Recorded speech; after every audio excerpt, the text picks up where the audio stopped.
pakaiannya. Jadi kebiasaan sahabat-sahabat, mereka suka bawa anak-anak mereka mai di sisi Nabi sallallahu alaihi wasallam. Terkadang kanak-kanak tu ada sakit demam, mereka datang di sisi Nabi sallallahu alaihi wasallam supaya ada apa cara daripada Rasulullah SAW untuk menghilangkan sakit demam kanak-kanak. Dan ada juga dibawa budak yang demam Nabi SAW wudu, kemudian air lebih daripada air wudu itu bagi minum. Ada juga setengah bawa masuk anak-anak kepada Rasulullah SAW supaya Nabi SAW berdoa dan dapat keberkatan daripada Rasulullah SAW. Dan ada juga setengah bawa masuk kanak-kanak, tujuan mereka hendaknya Rasulullah SAW tahnik kepada kanak-kanak tu. Jadi bila bawa kanak-kanak di sisi Rasulullah SAW, biasanya Rasulullah SAW ambil dukung, dan juga Nabi SAW gosok kepala kanak-kanak. Kadang-kadang koma mulut dengan air daripada mulut tu Nabi SAW cuah atas muka kanak-kanak. Tujuannya nak bagi kanak-kanak sani dapat keberkatan daripada Rasulullah SAW. Dalam riwayat-riwayat dulu pernah kita dah baca sahabat Mahmud bin Rabi, dia tu dibawa masuk di majlis Rasulullah SAW. Ketika tu Rasulullah SAW ambil air khoma mulut, kemudian cuahkan di atas muka dia. Jadi Mahmud bin Rabi dia riwayat balik apa yang berlaku dia di antara dia dan Rasulullah SAW masa berlaku kejadian itu. Hanya Mahmud bin Rabi Sani masih umur dia 5 tahun, tapi dia ingat bila dia dewasa, dia riwayat balik cerita tu. Jadi itulah gambaran majlis Rasulullah SAW dengan sahabat-sahabat yang bawa datang anak-anak.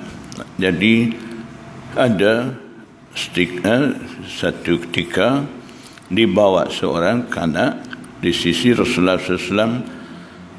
Seperti biasa Nabi SAW ambil dukung budak tu, fabala ala thawbihi, maka kanak itu kecing di atas pakaiannya Rasulullah sallallahu alaihi wasallam. Fada'a bima'in, maka Nabi sallallahu alaihi wasallam minta air.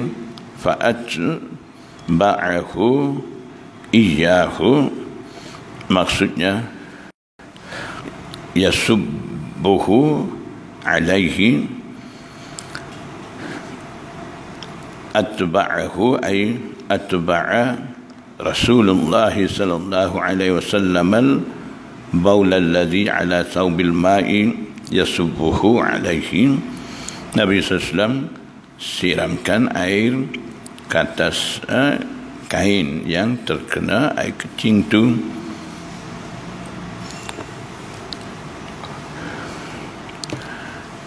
Imam Bukhari dalam terjematul bab ni hanya dia nyatakan baulus sibyan,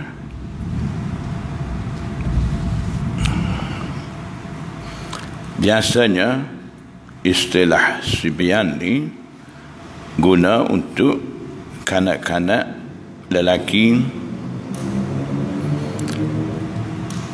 Dalam hadis juga ada sebut sabiyin muzakkar, lelaki juga. Jadi daripada situ dapati ijtihad Imam Bukhari adalah apabila air kecing kanak lelaki terkena pakaian memadai dengan hanya siramkan air ke atas, renciskan air di atas kain tempat mana terkena air kecing itu, maknanya tidak perlu basuh, cuci kain tu, renciskan air di situ dengan sedikit demi sedikit sehingga tempat terkena air kecing sani sekiranya kita perah akan menitis air sampai keadaan itu, renciskan air di tempat kena air kecing kanak sani. Jadi kalau air kecing daripada wanita di situ ada hukum lain, maknanya kena basuh. Kalau air kecing daripada kanak lelaki memadai dengan renciskan air di tempat tidak tempat terkena air kecing sani, tidak basuh pun tak apa. Jadi daripada terjematul bab dengan menggunakan kalimah sibyan, dan dalam hadis juga ada sabiyun muzakkar, daripada situ Imam Bukhari isyarat kepada hukum tu, dan daripada sini dapati Imam Bukhari dalam bab ni bersama dengan Imam Syafi'i. Imam Syafi'i juga hukum di sisi dia dalam bab ni air kecing kalau terkena air kecing lelaki hanya memadai dengan rencis ataupun nadah, renciskan air, tidak basuh pun tak apa. Kalau air kecing daripada kanak wanita itu kena basuh. Sebabnya air kecing lelaki ini semua masalah tengah duk bincang sebut ni berkenaan dengan kanak-kanak masih belum makan lagi, tengah duk menyusu ibu. Jadi air kecing daripada budak lelaki ini kalau banding dengan air kecing daripada budak betina, air kecing budak lelaki ini kurang pekat dan tidak bau busuk. Air kecing kanak perempuan tu kalau banding dengan air kecing budak lelaki, dia agak pekat sikit dan juga bau lebih daripada bau air kecing lelaki. Jadi sebab tu Nabi SAW perintah air kecing lelaki ni hanya memadai dengan renciskan air di atas tempat kain di terkena air kecing tu, tidak basuh pun tak apa. Kalau air kecing daripada kanak wanita di situ kena basuh. Haddatsana Abdullah bin Yusuf qala akhbarana Malik an ibn Shihab an Ubaidillah bin Abdullah bin Utbah an Ummi Qais binti Mihsan annaha atat bi ibnillah. Jadi Imam Bukhari masukkan hadis ni yang lebih jelas daripada hadis dulu. Dalam hadis dulu hanya cerita bawa datang kanak pada Rasulullah SAW, tapi kanak tu kanak siapa ataupun keadaan kanak tu dah mula makan dah ke ataupun belum, itu tidak cerita. Dan Rasulullah SAW ambil kanak tu bagi duduk di atas riba dia ataupun tidak, itu tidak cerita. Dan Rasulullah SAW minta air, kemudian Rasulullah SAW tuangkan air, renjiskan air ke atas kain tempat terkena air kecing, tapi di situ tidak ada penjelasan yang terang berkenaan dengan Nabi SAW tidak basuh kain itu. Jadi di bawah ni hadis akan baca ni, dalam tu ada semua perkara dengan lengkap. Jadi daripada situlah Imam Bukhari nak istidlal, nak menyatakan ijtihad dia. Kalau Paulus Sibian hanya memadai dengan nadah, ranjiskan air di tempat terkena air kecing tu, tidak perlu basuh. Ummu Qais binti Mihsan annaha atat bi ibnin laha saghirin, dia bawa datang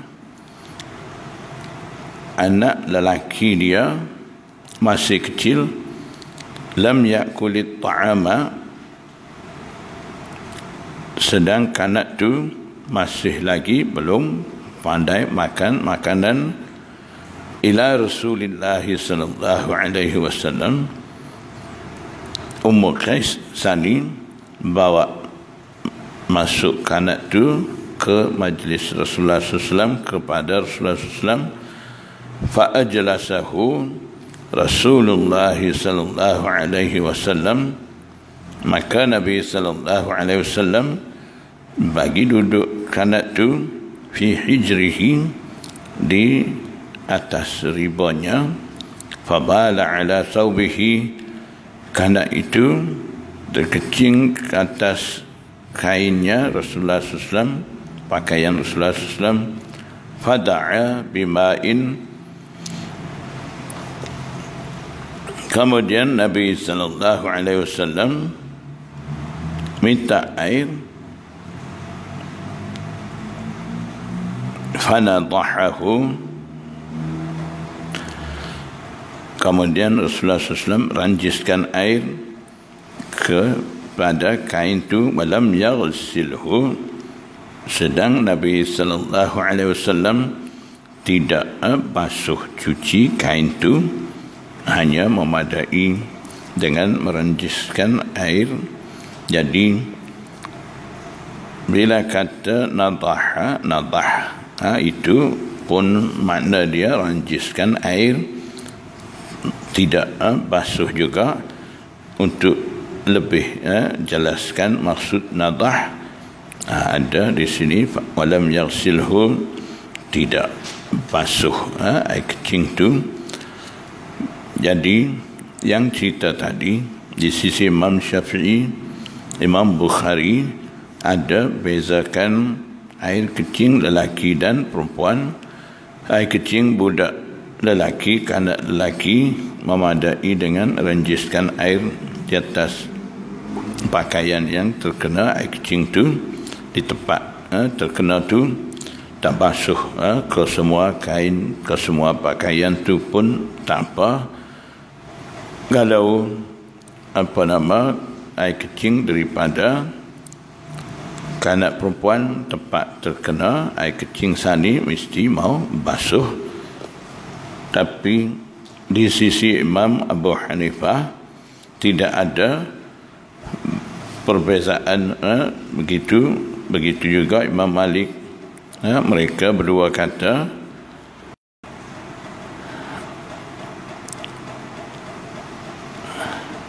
kena basuh kedua-dua air kecing tu, tidak kira sama ada lelaki ataupun perempuan.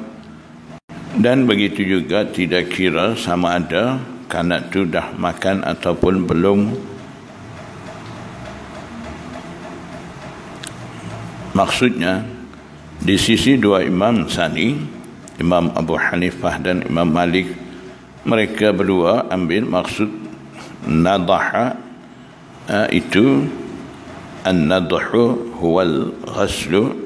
Di sisi mereka nadah tu makna basuh, cuci, disebabkan ada dalam riwayat lain berkenaan dengan air mazi. Bila Sayyidina Ali tanya pada Rasulullah SAW, di situ Nabi SAW ada bersabda falyandih farjahu. Jadi maksud di situ, hendaklah engkau basuh cuci kemaluan engkau, sambungannya, kemudian wuduk. Jadi di situ nadah makna ghasl, basuh cuci, bukan kata bila keluar air mazi renjiskan air di atas kemaluan. Tidak maksud tu, maknanya basuh cuci air mazi itu. Kalau begitu, dalam hadis ini fanadhahu wa lam yaghsilhu, Nabi sallallahu alaihi wasallam renjiskan air, tidak basuh, tidak basuh cuci kain itu. Apa nak kata di situ? Nak ambil maksud macam mana? Itu dah pun berbeza, dah pun bercanggah dengan pendapat Imam Abu Hanifah, Imam Malik yang kata kena basuh juga. Tak kira budak tu lelaki ataupun perempuan, ataupun sama ada dah pandai makan ataupun masih belum makan. Itu pendapat daripada dua imam tu agak bercanggah dengan walam yaghsil husani. Sebab fanadhahu walam yaghsilhu ni tidak basuh, tak apa, renjiskan air saja di atas pakaian terkena air kecing tu, di tempat kena air kecing tu. Tapi dua imam tu kata kena basuh. Jadi Imam Malik dan Imam Abu Hanifah mereka mentakwilkan kalimah hadis walam yaghsilhu sani. Mereka kata walam yaghsilhu ay walam yaghsilhu ghaslan mubalaghan. Maksudnya walam yaghsilhu tidak basuh, maknanya tidaklah Rasulullah SAW basuh, sungguh basuh betul-betul tidak. Itu mereka ambil maksud begitu. Jadi maknanya di sisi mereka kena basuh juga bagi hilang najis air kecing tu, walaupun tidak basuh betul-betul, tidak basuh ke semua kain tu sekalipun, nak suruh basuh juga. Jadi itu dikira berbeza ijtihad di antara Imam Abu Hanifah, Imam Malik, dan juga di antara Imam Bukhari, Imam Syafi'i, dan juga Imam Ahmad.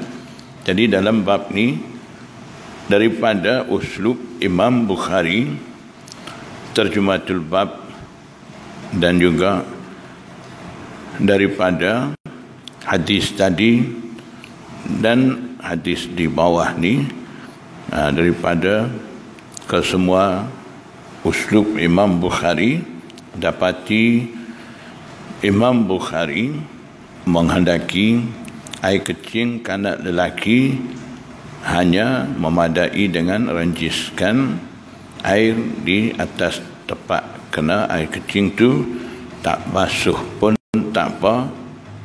Itu daripada uslub Imam Bukhari tu begitu. Yang berbeza pendapat daripada Imam Abu Hanifah, Imam Malik, itu berbeza ijtihad di kalangan imam-imam. Itu memang berlaku ijtihad masing-masing daripada imam-imam tu. Walaupun ijtihad daripada Imam Abu Hanifah dan Imam Malik ni nampaknya berlainan ataupun bercanggah dengan potongan akhir hadis sahih, walam yaghsilhu sani, tapi di sisi mereka ada jawapan dan mereka takwil makna lain, disebabkan ada dalil-dalil di sisi mereka. Jadi kita terima saja ijtihad imam masing-masing itu.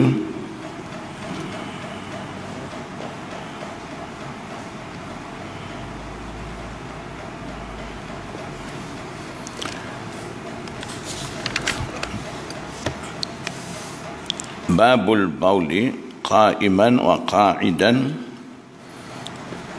Bab ini datang menceritakan berkenaan dengan kencing sambil berdiri dan juga sambil duduk.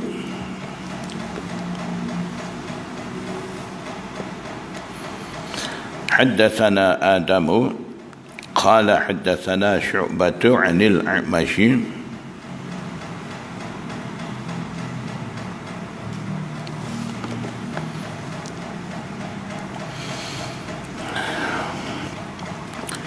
عن أبي وائل عن حذيفة قال أتى رسول الله صلى الله عليه وسلم سباطة قوم فبال قائما. Riwayat daripada Hudzaifah bin Al-Yaman, dia kata Nabi sallallahu alaihi wasallam datang di sisi tempat buang sampah kepunyaan satu kaum. Fabala qa'iman, maka Nabi sallallahu alaihi wasallam kencing sambil berdiri.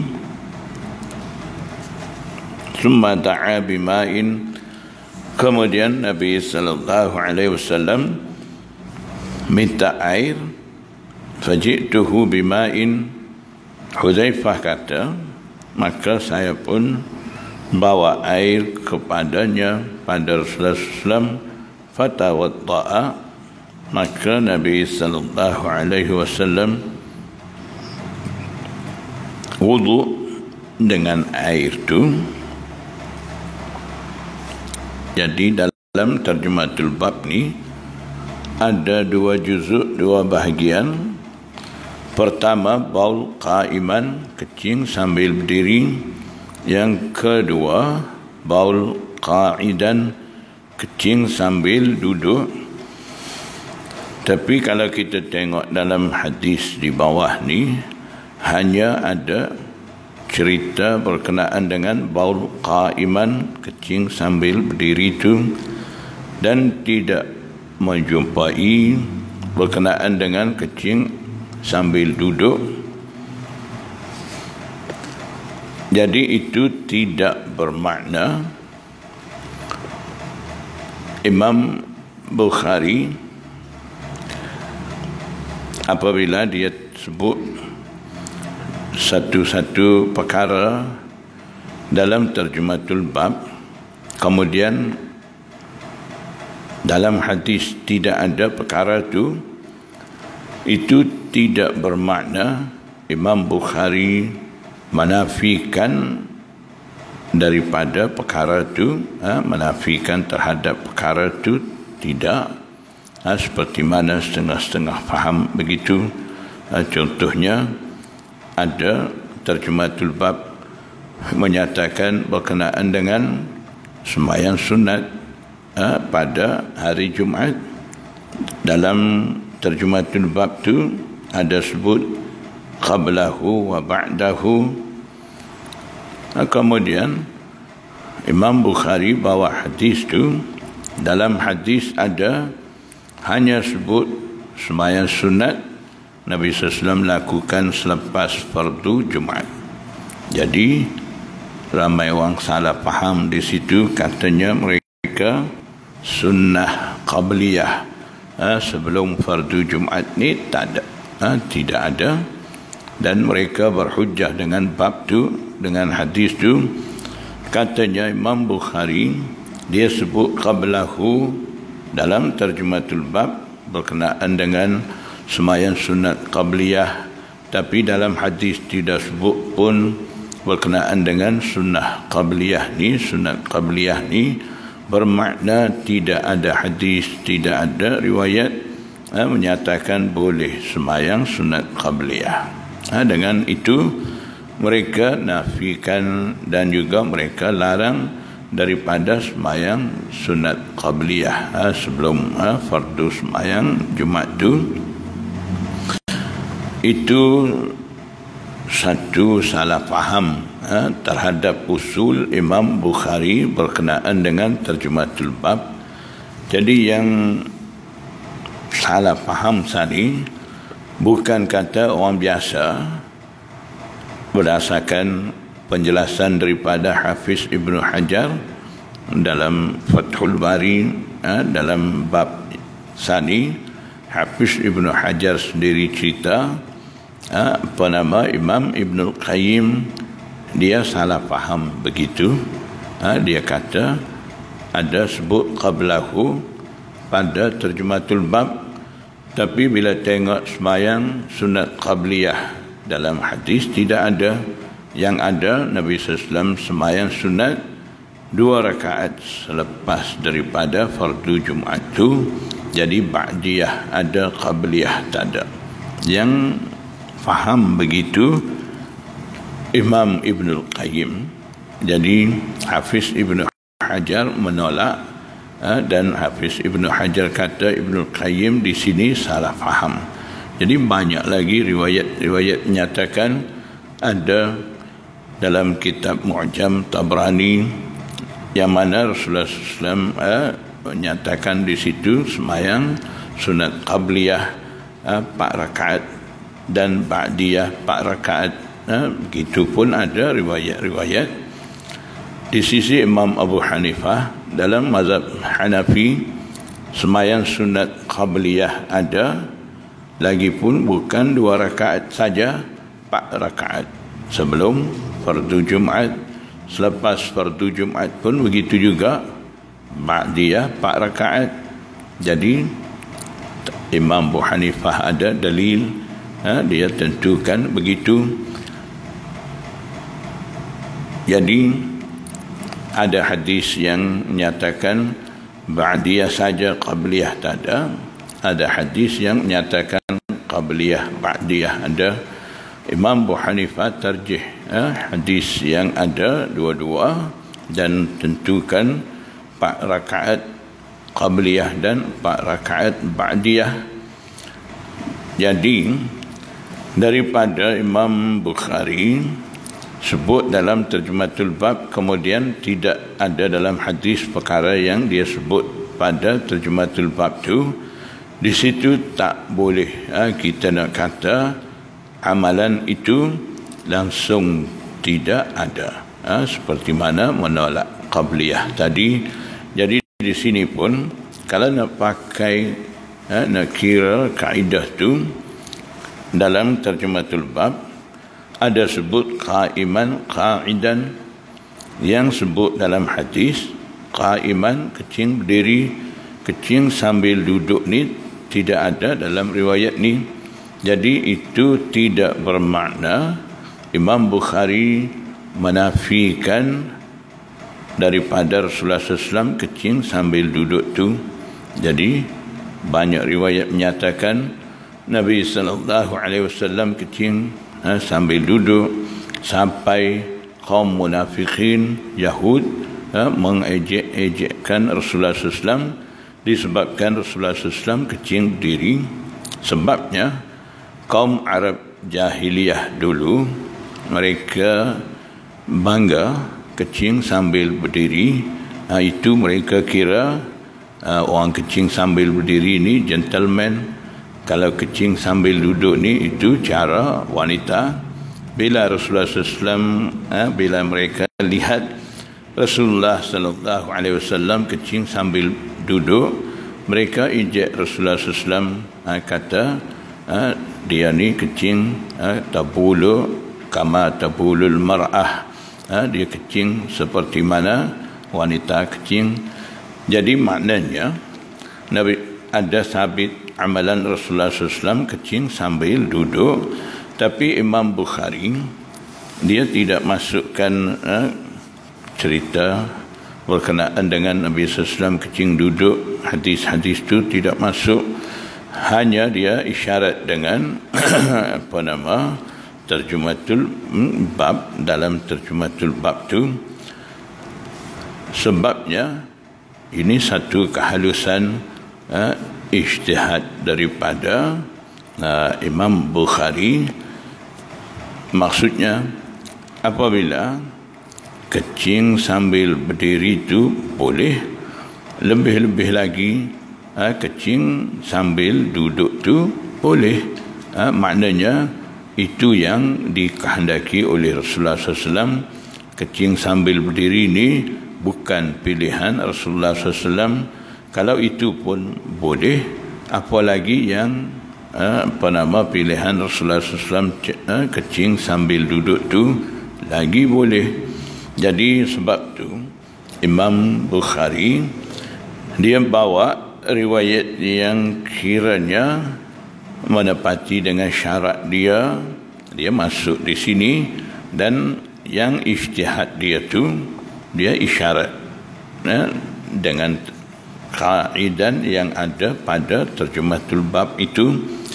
Jadi itu dikira satu usul daripada usul-usul Imam Bukhari, yang mana Maulana Zakaria dah pun himpun usul untuk memahami terjematul bab ni. Ada 70 usul, dia dah pun himpun dalam kitab dia.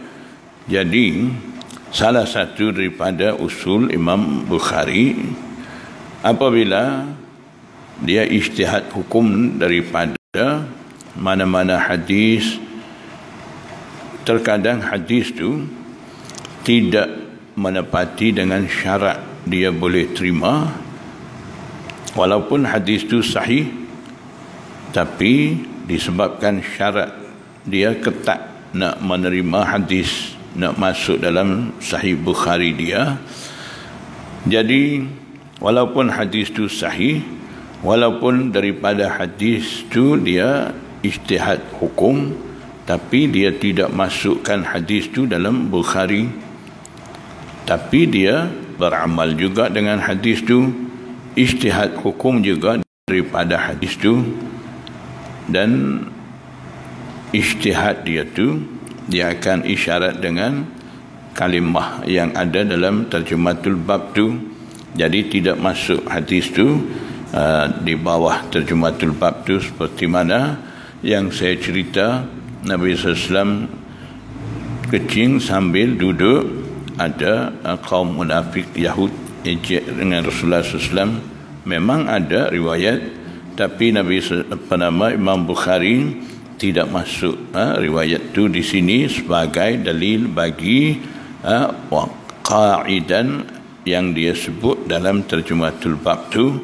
Disebabkan sanad hadis tu, walaupun tidak ada masalah sanad hadis tu, dia tidak masuk sebab tidak menepati dengan syarat ketat dia. Syarat dia memang ketat, lebih daripada imam-imam lain nak menerima satu-satu hadis, nak masuk dalam Sahih Bukhari dia. Jadi walaupun begitu, Imam Bukhari tidak menolak hadis-hadis tu. Daripada situ kita kena faham Imam Bukhari sendiri beramal dan berhujjah dengan hadis-hadis yang mana dia sendiri tidak mau masuk dalam Sahih Bukhari dia, yang mana hadis-hadis itu ada dalam kitab-kitab hadis lain. Bermakna dia menerima, beramal dan juga berhujjah dengan hadis-hadis itu. Tidak seperti setengah-setengah orang, mereka kata apa? Kita nak amal Quran Sunnah, mau hadis sahih, mau hadis Bukhari. Kalau lain pada Bukhari, Muslim pun tak berapa mereka nak sebut, apalagi kitab-kitab yang lain, mereka tak berapa nak terima. Jadi itu dah melampau, sebab Imam Bukhari sendiri boleh menerima hadis yang dia sendiri tidak masuk dalam Sahih Bukhari, ada dalam kitab hadis lain, kitab-kitab hadis dulu daripada dia, ada hadis-hadis tu, seperti mana dalam kitab dulu daripada Imam Bukhari, Muwatta Imam Malik, ataupun dalam kitab-kitab Musannaf Ibn Abi Shaybah dan sebagainya, dalam kitab Musnad Ahmad, hadis-hadis itu ada. Dia terima juga dan dia beramal juga dengan hadis-hadis itu, dan juga dia istinbat, ijtihad hukum juga daripada hadis-hadis itu. Cuma dia tidak masuk dalam Sahih Bukhari dia disebabkan tidak menepati syarat ketat dia. Jadi betulkah tidak ramai orang anggap mau amal hadis Sahih Bukhari saja, kalau hadis lain ada dalam kitab hadis lain mereka tidak berapa nak terima. Jadi kata nak ikut Bukhari tapi tak sama dengan cara Bukhari. Bukhari di kanan, mereka tu pergi ikut kiri, tak sama cara, tak sama jalan. Jadi itulah kehalusan ijtihad daripada Imam Bukhari. Jadi bila kita jumpa ijtihad Imam Bukhari dalam Tarjumatul Bab, kemudian kita cari dalam hadis sebagai dalil bagi ijtihad tu, kalau tak jumpa itu, kita tak boleh kata Imam Bukhari dah pun menolak amalan tu, dah pun singkirkan amalan tu. Tidak. Kalau kira macam tu, adakah Imam Bukhari menolak ataupun singkirkan kecing sambil duduk tu? Tidak. Itu bercanggah dengan usul dalam agama. Imam Bukhari tidak nafi, cuma riwayat-riwayat tu tidak menepati dengan syarat dia tak masuk. Riwayat yang ada nyatakan fabala qa'iman, itu dari segi sanad kiranya dia boleh terima, dia boleh masuk dalam Bukhari dia, kitab Sahih Bukhari dia terima, dia masukkan hadis ni, itu saja.